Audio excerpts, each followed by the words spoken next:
Euclid's Elements, Book 3, Proposition 29.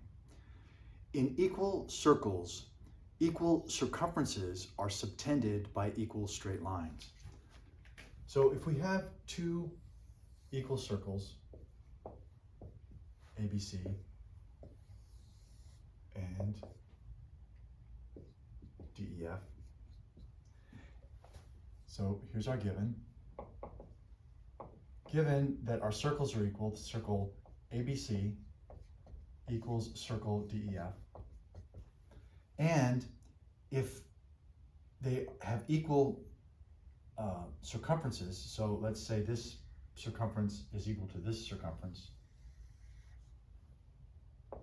So given that circumference BC is equal to circumference EF, then the lines that create those circumferences, or the lines that cut off those equal circumferences, are themselves going to be equal. So we're going to prove then from this that BC, the line, is equal to EF. So the lines that cut off equal circumferences are equal, or another way to say that is that the lines that subtend equal circumferences in equal circles are themselves equal.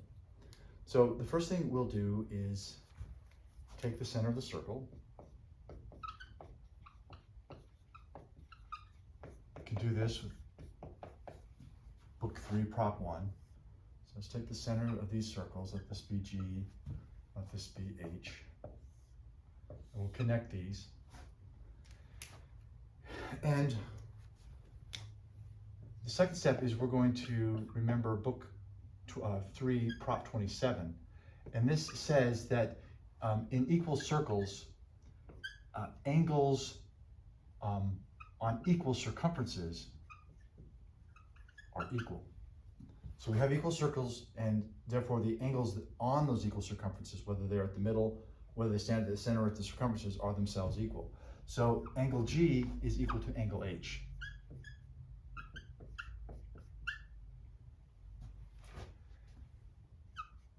Well, we also know that because these circles are equal, their radii are all equal. So I've got these marked. And if the radii are all equal and this angle is equal, then we can see we have side angle side equal to side angle side. And that should be remembered as our side angle side proof for the equality of triangles. And in particular, it proves that the base is equal to the base. So therefore, BC is equal to EF. And that's, of course, what we're trying to prove. That the line that creates equal circumferences in equal circles is going to be equal, or the line in equal circles subtending equal circumferences are themselves equal. Since that's what we were given to prove and we've done it, we conclude with QED.